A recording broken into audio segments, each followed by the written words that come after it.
আজি অফিচ আহোঁতে এখন নতুন বাছেদি যাত্ৰা কৰিলোঁ। যিহেতু বাছখনৰ বহুতকেইটো কোৱালিটি আছে আৰু গুণ আছে। চবতকৈ ডাঙৰ কথা হ'ল বাছখন ইলেক্ট্ৰিকেল, আৰু ছেকেণ্ডেৰী হ'ল কি আপোনাৰ ট'টেলি ইক' ফ্ৰেণ্ডলি, নইজ পলিউশ্যন ফ্ৰী, আৰু বিশেষ এটা কথা ক'বলৈ গৈছোঁ যে হাইজেনিক, ট'টেল হাইজেনিক মেইনটেইন কৰিছে। সেইটো এটা বস্তু ভাল লাগিছে। আহি পাই গ'লোহি কাচিংচা ব্ৰিজ।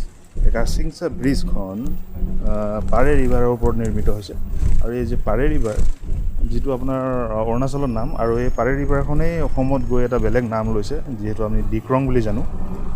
আৰু তাৰে সৌন্দৰ্যখিনি আপোনালোকে উপভোগ কৰকচোন। এই ব্ৰিজৰ ওপৰৰ পৰা চাওক, সেইটো মানে এটা মনমোহক যিটো দৃশ্য। আৰু তাৰে আশে পাশে যিমানখিনি, এইখিনি এটা বহুত ডাঙৰ গাঁও এখন আছে। এই গাঁওখনৰ কিনাৰেদি নৈখন বৈ গৈছে, চাওকচোন।